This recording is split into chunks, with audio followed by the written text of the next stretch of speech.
Welcome to the power of our story.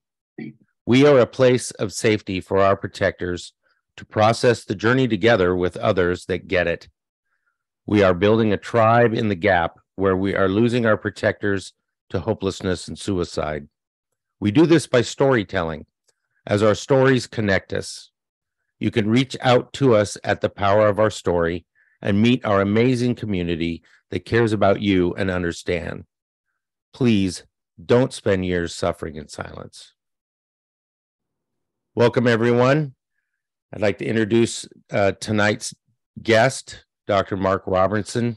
Dr. Robertson is a national certified counselor, a certified trauma treatment specialist, and a diplomat in the College of Pastoral Supervision and Psychotherapy.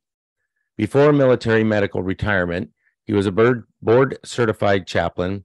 As a military retiree, he receives combat-related special compensation for chaplain service during the Iraq War. Finally, Dr. Robertson is a published author.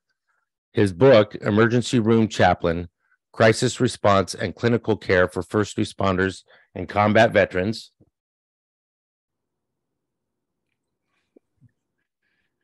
His book, ER Chaplain, is a collection of case studies. Each case study example discusses PTSD from the perspective of DSM diagnosis. Each trauma treatment considers moral injury, religious coping, cognitive behavioral therapy, and the possibility of post-traumatic growth. Welcome, Mark. Time to tell your story. Well, thank you for a nice introduction, and I appreciate going around. Let's see, I was trying to think where to begin tonight. Just to add on to that, I was an emergency room chaplain for 20 years as a civilian and also in the military. In the midst of that, they deputized me as a police chaplain in DeKalb County, which is in the city of Atlanta. Atlanta's like in two counties, Fulton and DeKalb. There was 1 million 911 calls a year. And probably it kind of started in 1999. There was the Buckhead shooting.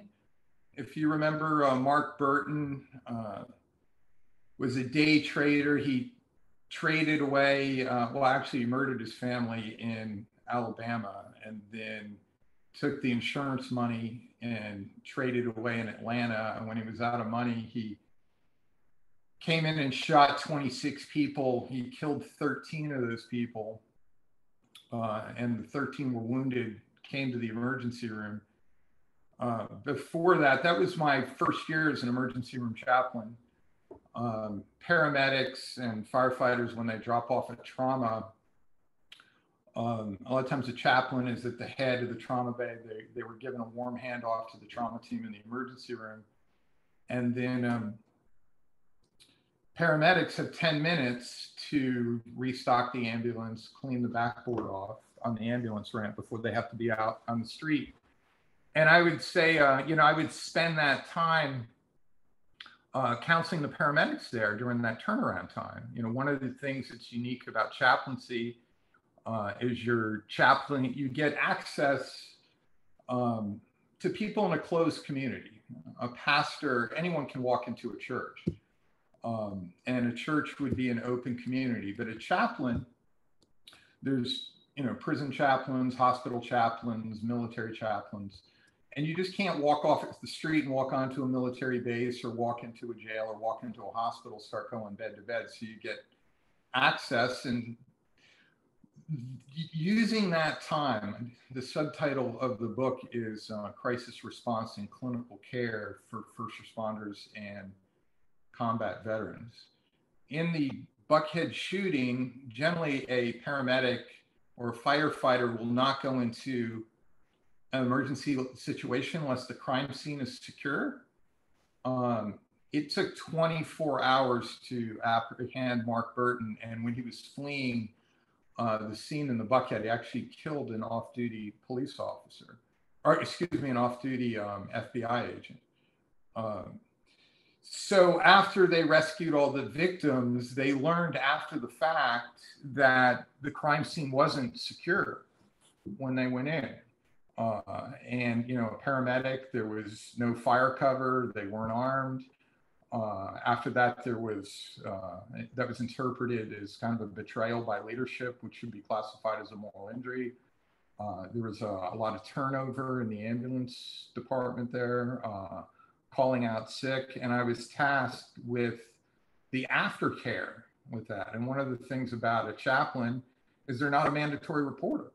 You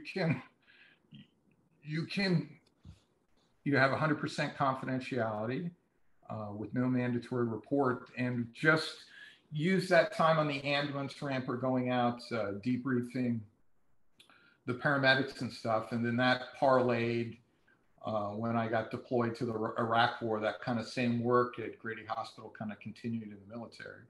But that was probably the genesis of dealing with kind of crisis response, crisis counseling, mass cow response, trauma pastoral care, starting with that Buckhead shooting in 1999.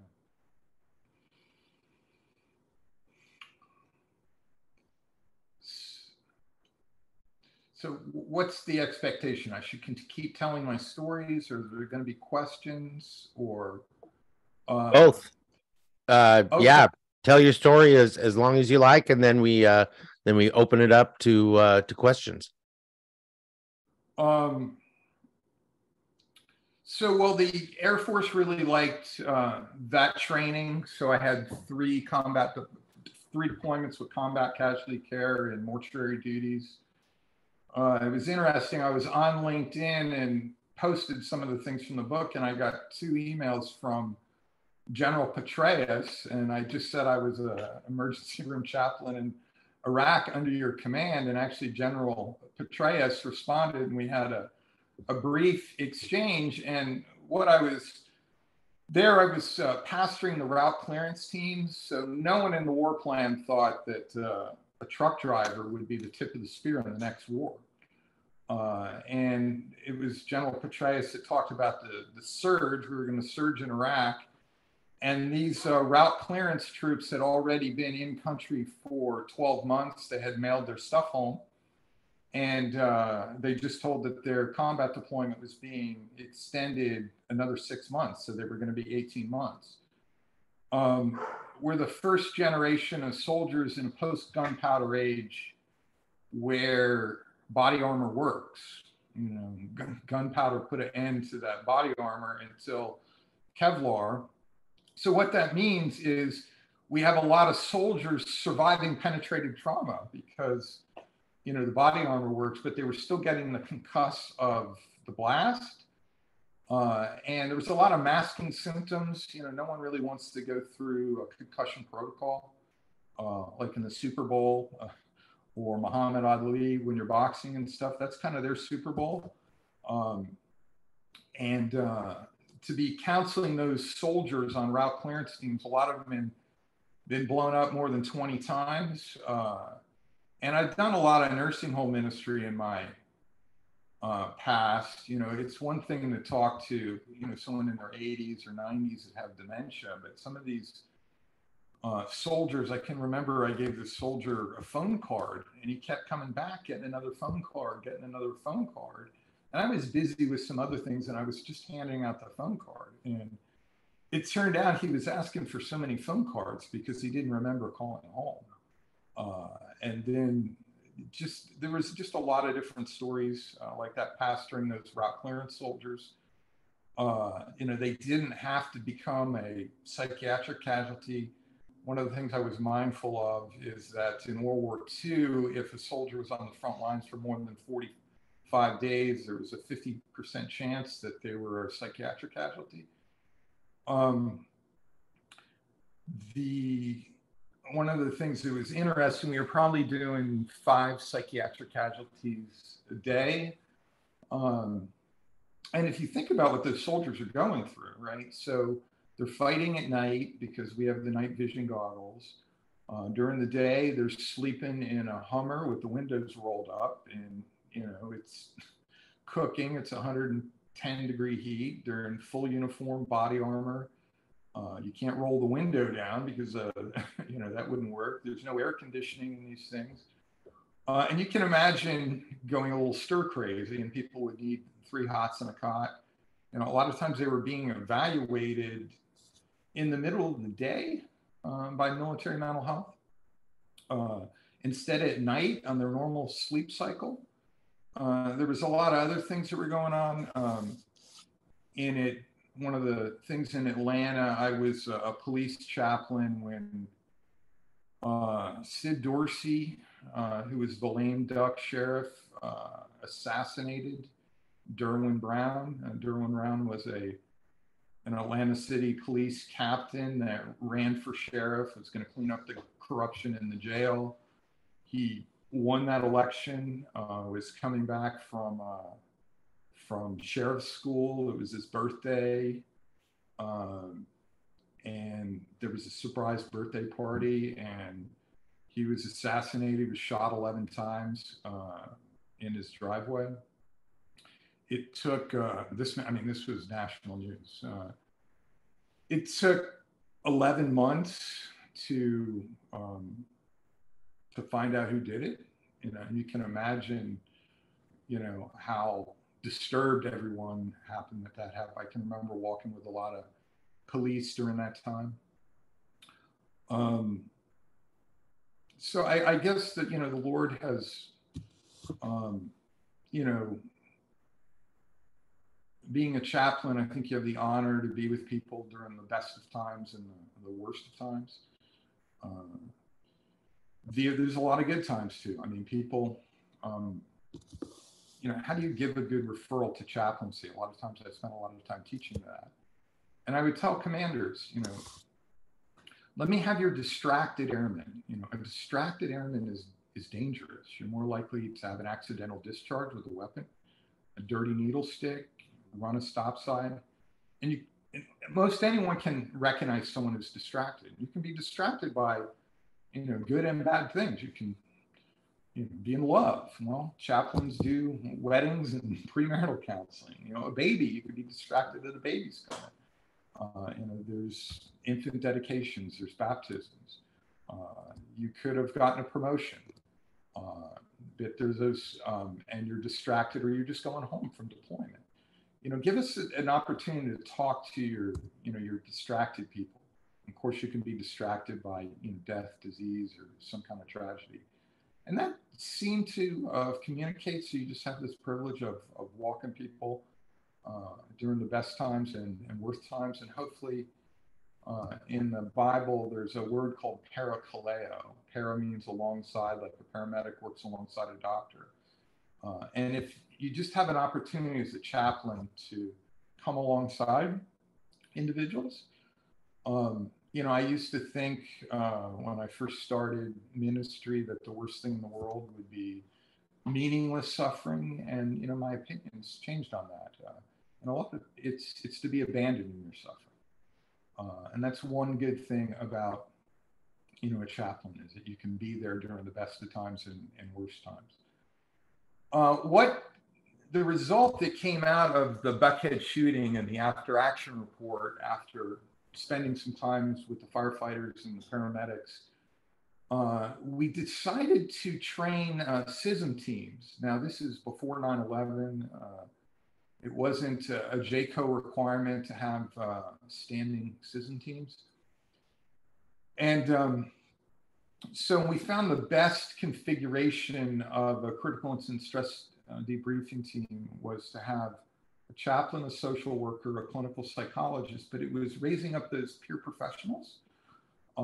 It was those other firefighters, it was those other police officers that could recognize when someone's distracted, could come alongside, maybe a way to take away that sting of loneliness, to be able to process, what they've gone through. I can remember all those conversations on the ambulance ramp. It'd be like, chaplain, there was 2 places in my ambulance, and there was 5 people in that vehicle. I just had to grab and go, and here's who I took, and here I left behind.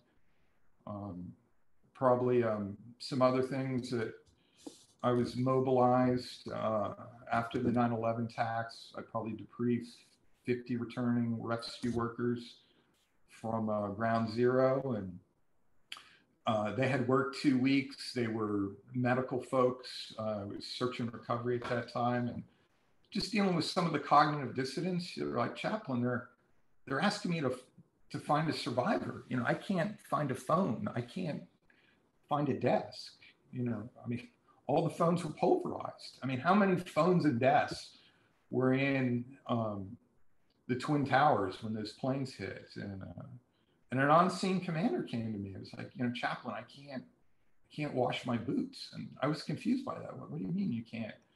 And well, you know, that dust were the cremains of his colleagues. Like, he wanted to do that ceremoniously. That was a memorial service to kind of watch his boots, and to be able to provide that type of support, I think, was an honor and a privilege.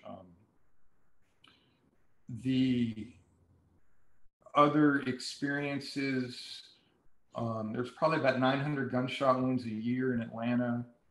I would say less than 3% of the people that were shot would cooperate with the police. I mean, if you get a reputation for being a snitch in those neighborhoods, you're dead.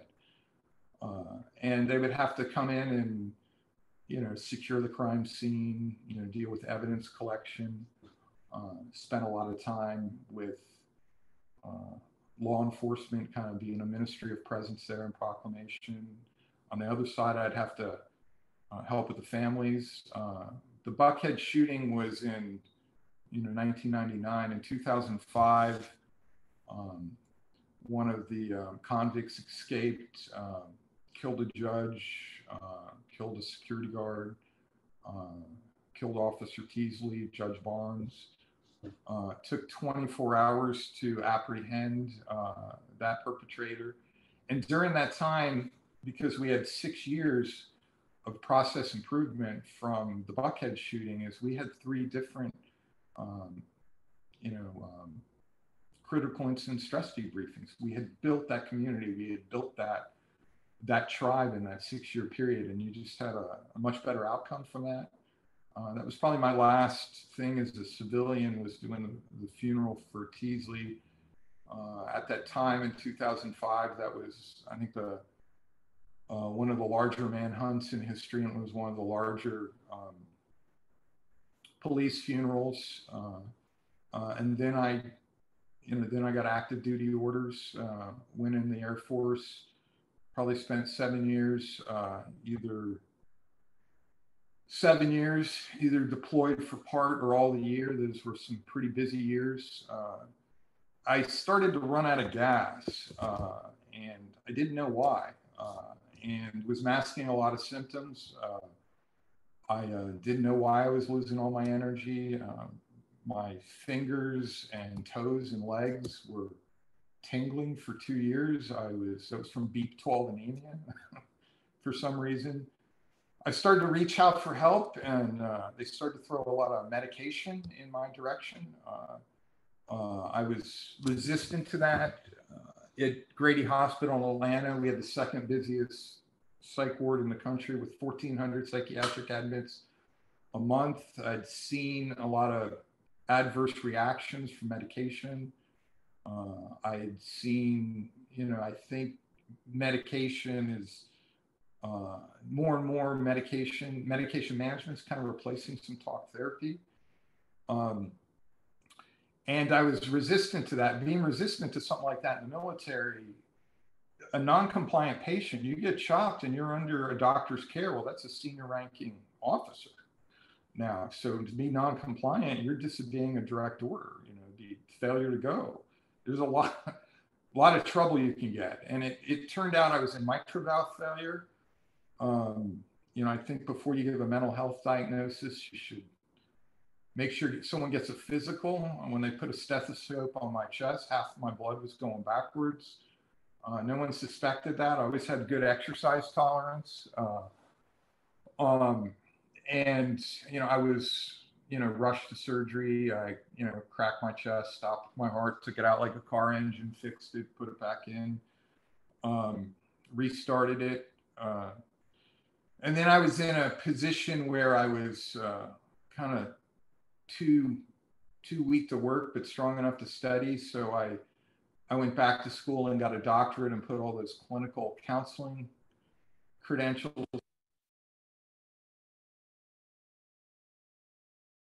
clergy credentials, and I had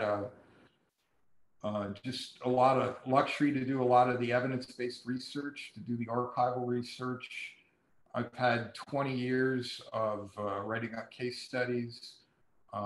When I was at Grady Hospital, I was got on some grants and was able to do some clinical research with doctors from the Emory School of Emergency Medicine and the Center for Disease Control. So I had a lot of good mentors on how to do evidence-based research.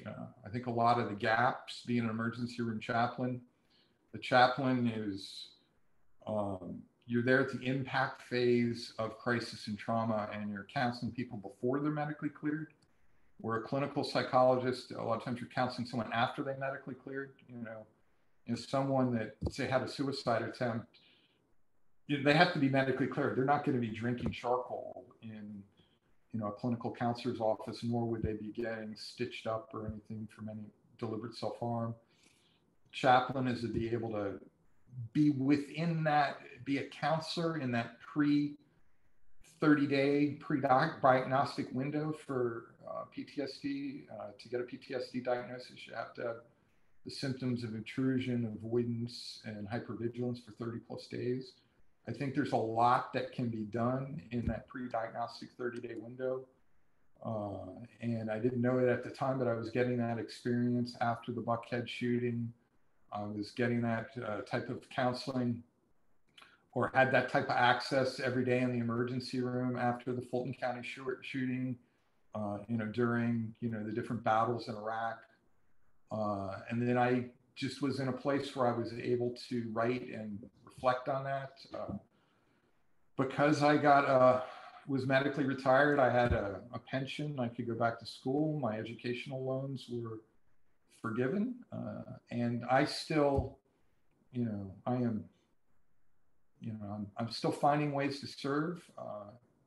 I am in retirement, but, my hope is to, I've been crossing over to not so much as a clinician as an educator.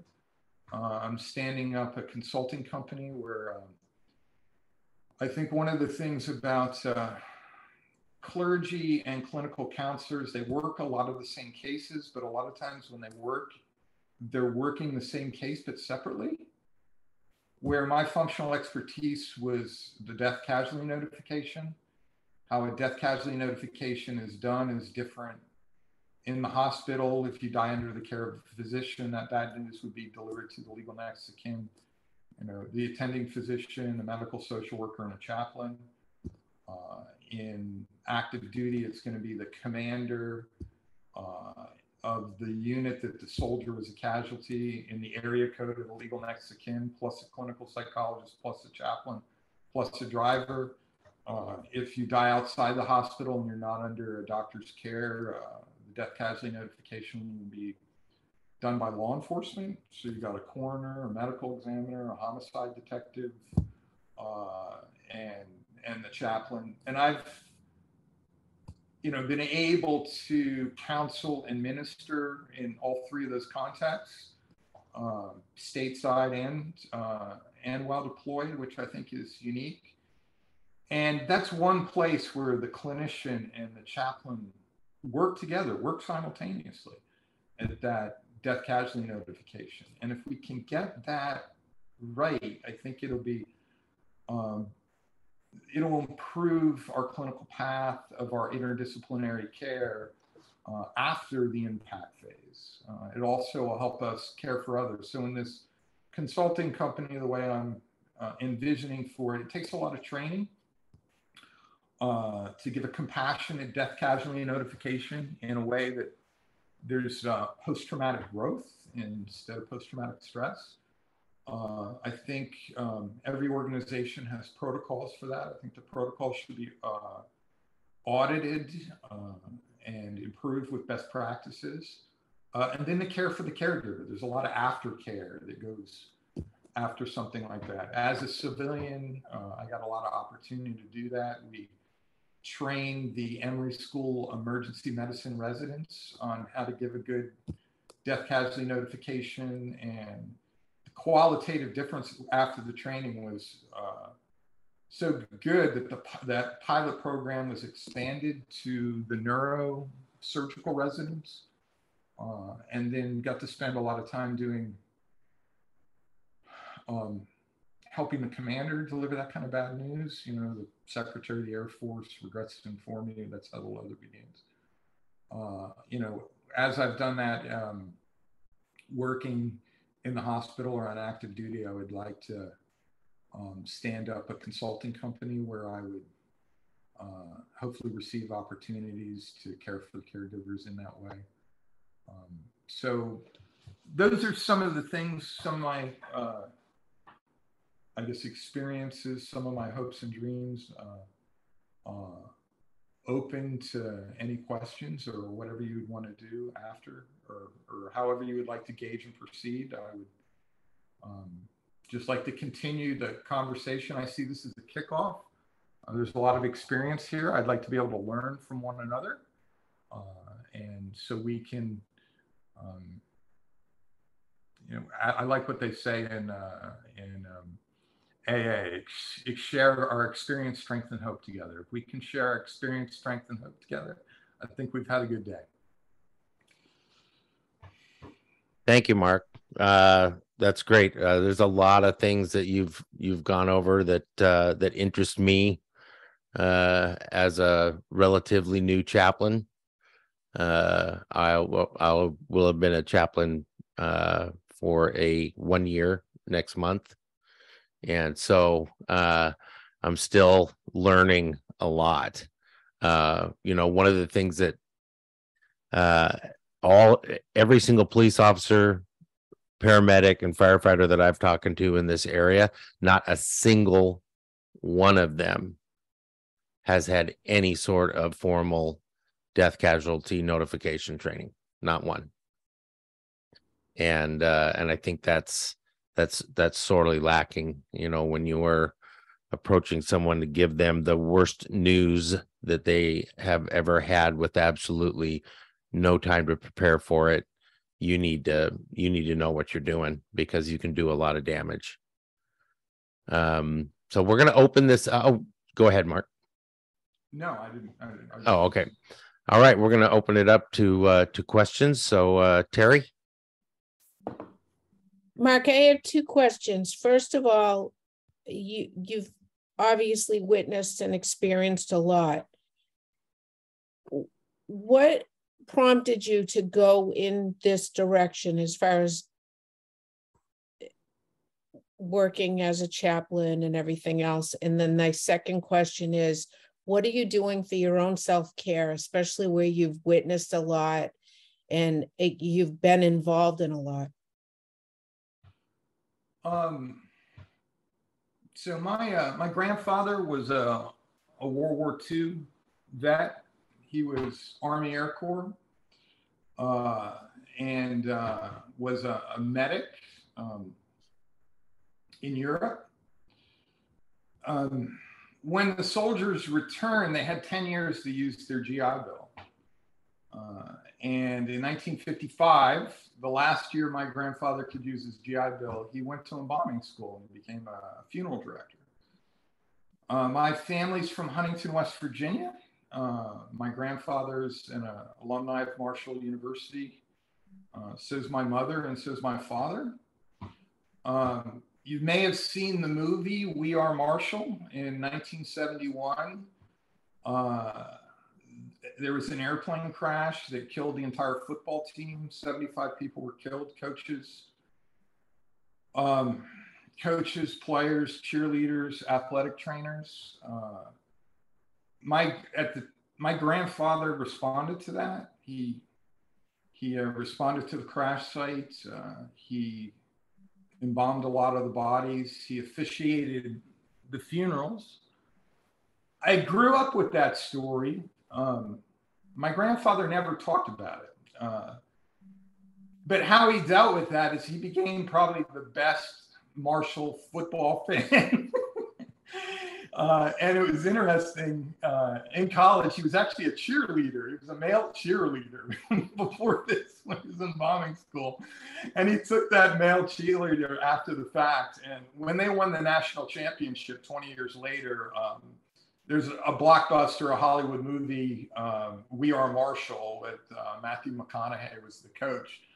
But I grew up to all those, I grew up going to all those football games. The football team really took care of my father and my grandfather. Like, they would pick him up at the house. He would get a box seat. They would drive. They even did that. The last thing we did, he became housebound a little bit towards the end of his life, maybe 3 months. I climbed in bed with him and we watched a Marshall football game together. But there's something I learned by osmosis, or just how to be with first responders. My grandfather got a Gideon Bible, one of those pocket-sized Gideon Bibles from World War II. I repurposed that Gideon Bible, took it to Iraq, and used it to pray over the casualties. When I was in Iraq, what was on the news, what was on CNN is, could you photograph a flag draped coffin when it was on a cargo plane? That was what was in the news. Well, they don't embalm in the AOR, they don't embalm in Iraq. You got to fly the body to Dover Air Force Base in Delaware. It's a 40-hour flight, so you probably have to re-ice those coffins 3 times. So you're taking the flag off, you're opening it. It was very much like a Joseph of Arimathea ministry. That was, I would actually do that. We would do it with an honor detail. You would have to take the flag off, make sure you weren't touching it with gloves, it wouldn't hit the floor. You can imagine what was inside. But I kept thinking, if my grandfather can do it, I can do it. And I would think of what Lincoln wrote in the Gettysburg Address. We take increased devotion from those who showed the last full measure of devotion, is how Lincoln. And if we could open that coffin there, that maybe a loved one could have a little closure, they'd be able to have an open casket stateside. These are types of things that are, normally not talked about, but that I could, if you remember the movie Chariots of Fire,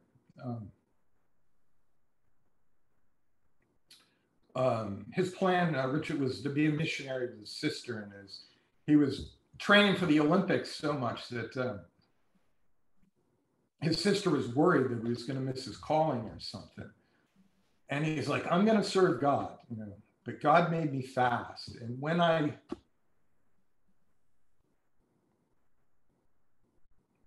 run, I can feel his pleasure.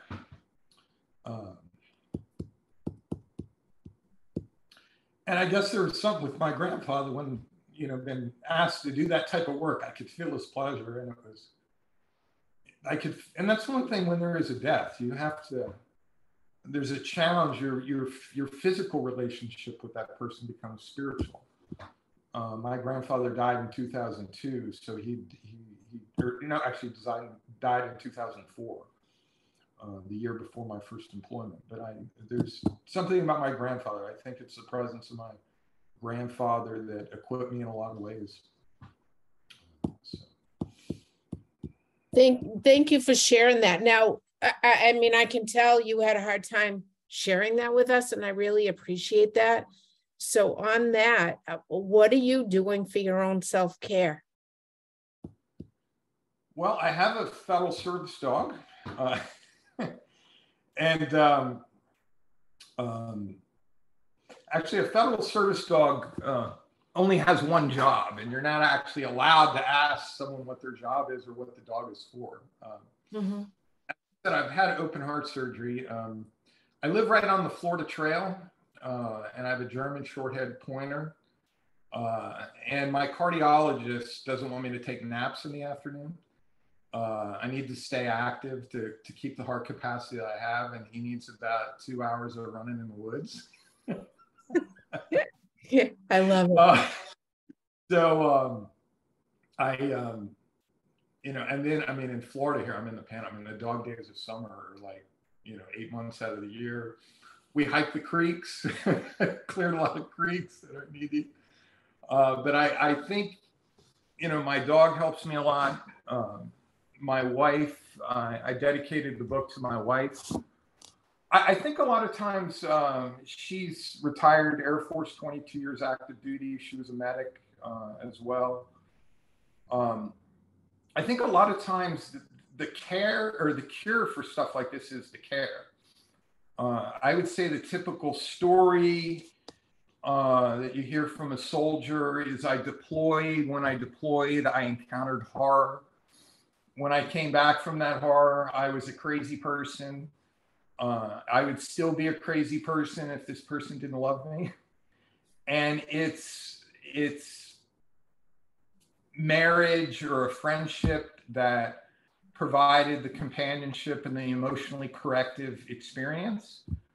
You know, only 60% of the soldiers are married, and there's a lot of marriages that don't survive deployment. And I think there needs to be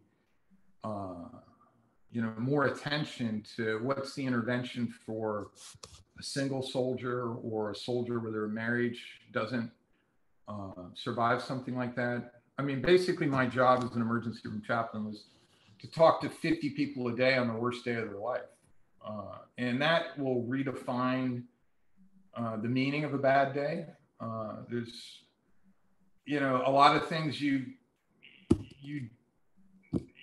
just can't talk about at the dinner table. I mean, it was either confidential or classified. It was,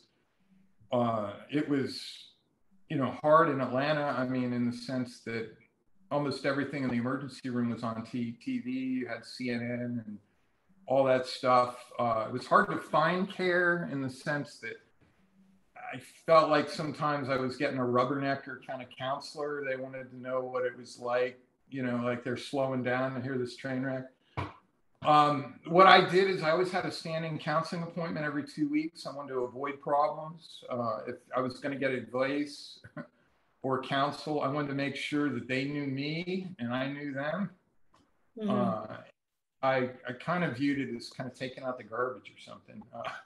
But I wanted to, again, avoid problems and be able to, and I knew I would have that standing appointment, that there would be a place where I could go. It was harder to maintain that on active duty. I found I did find some good people. I'm thinking one of Jerry Boudoir. He was, he had been a Jesuit priest that had a PhD in psychology on top of his theology. He was probably 85 when I was in his 80s when I was talking to him. But I think that standing counseling appointment was good. Having a good marriage is good. Having a dog. I managed a lot of emotions, I think, with exercise. And when I went into heart failure, I didn't have that outlet. And you know, what became a mental health and what became a physical problem kind of got intertwined. Definitely being heart failure, you know, weakened my resiliency. I can remember I was doing a stateside funeral, and it was a tragic accident. The viewing was like 4 hours. And, you know, I started having flashbacks at that funeral. I think I compartmentalized a lot of things, and all of a sudden I had like 15, 16 years kind of come back to me. If you remember Born Identity, you know, where his CIA handler is like, "You're a highly trained malfunctioning machine," and he started going zzz, zzz, zzz. He was kind of toggling back and forth. I mean, that was kind of my experience a little bit. And I started to itch. I was with the family. It was a large family. I don't want to give any more details. I left the viewing after 4 hours. I checked into a hotel. I broke out in hives from head to foot. I mean, feet, legs, groin, trunk, armpits. My eyes swelled shut. I thought I was going to lose my airway. I prayed out to God, and I think he put me to sleep like Adam was put to sleep before he took a rib out or something. But I woke up the next morning without those hives, did the funeral, which had about 1,000 people. But that's when I became worried about me. And I think, I mean, I've never had an allergy. I've never had I never had a stress reaction like that before. And I had been good at self-care, but that, and then I don't kind of really want to talk about what happened to that because it's a complex story, but I needed to rely on some people. But that was I felt like I was Samson had got his hair cut off. I mean, it was just, that. Anyway, so that was kind of a beginning, but I had good care. I had my faith. I was loved well with my wife, and there's a couple things that came together. But I think, the surgery I needed, my dad had it when he was 68. I had it when I was 48. I think the stress of what I was doing brought a general condition on 20 years in advance. Psalm 23 says, "The Lord is my shepherd. He makes me lie down in green pastures." I was made to lie down. I was used to burning the candle at both ends, a high energy. I can't do that anymore. Thank God I don't have to do that anymore. And then just the gift. I think, in samurai tradition, you have to write a haiku poem before they'll give you your samurai sword. And I think there's some wisdom with that you have to be able to articulate experience before you kind of step into a horrible situation. A master's of divinity will teach you how to articulate, that's for sure, just being a preacher. But, that narrative therapy to, writing the book is,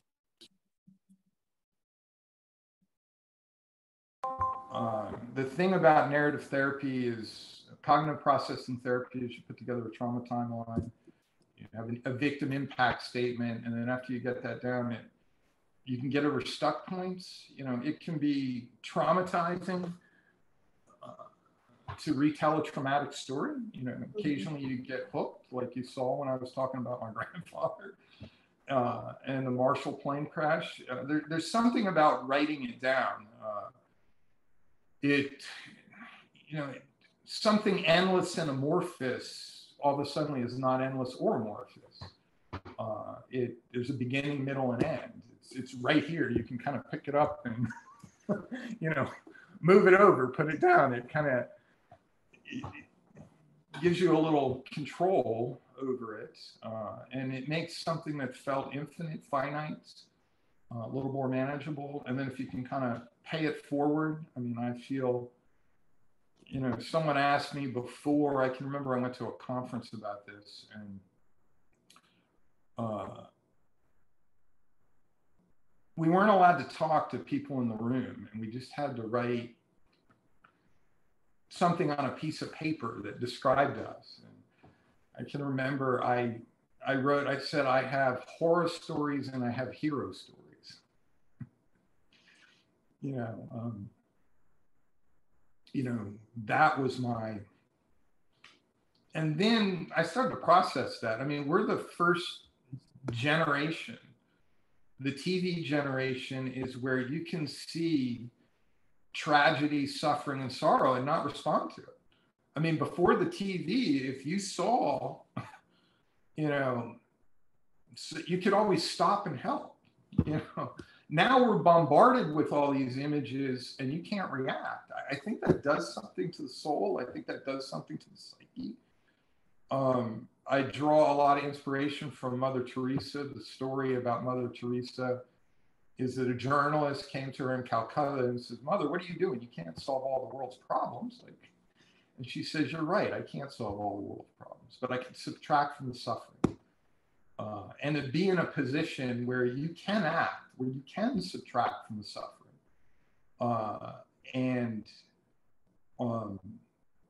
And I think, being a paramedic, a police officer, or a first responder of any category, where you get an opportunity to subtract from suffering, I think in a way that's self-care, what Adler would call that. Let's focus on the positive, and let's focus on the positive with social interest.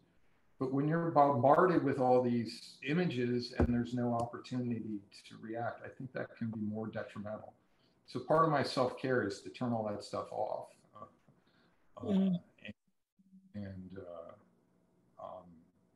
I'm not a very good watcher of the news. And actually, kind of the funny thing, the hospital I was at was at Grady Hospital. All those stories, Grey's Anatomy was based in that context. I watched that story from Grey's Anatomy. I recognize some of the stories and stuff. But anyway, I'm just kind of talking now. But there is post-traumatic growth. You can become a better caregiver encountering this, and there can be post-traumatic growth. It doesn't have to be post-traumatic stress disorder, and I think that's what I'd like to spend, the rest of my years, as a clergy counselor, researching, exploring, sharing, doing, whatever it takes. Thank you. Thank you. Mandy, you got something? Dr. Robertson, I have to say that, first of all, you're such a lovely person. You're just lovely. I don't know what other word to say. There were several things, but you've shared so much, and I don't want to make you pull out more. So I'm just going to make a couple comments. First of all, I love the term distraction that you're using. It's not a term that I really use in my clinical studies. Sorry, I have some kind of alarm going off. So first of all, I just wanted to make note of that. And I wanted to know, before I get to my other point, what that word was that you said that was in the Bible when you're walking alongside someone. I was trying to write it down, but I couldn't think of, how to spell it, or. It's parakaleo. So yeah, para is alongside. Oh, Daniel just wrote it on the thing. Thanks, Daniel. Kaleo sounds like call. So okay. I just want it's translated as, encouragement, exhortation. It doesn't translate perfectly into English, but that call. I love that. And there's a lot of people that just something bad happens and they're afraid to say the wrong thing, or they get triggered by it, and it's easy for someone to get advantage of suffering. I definitely agree. My last thing I wanted to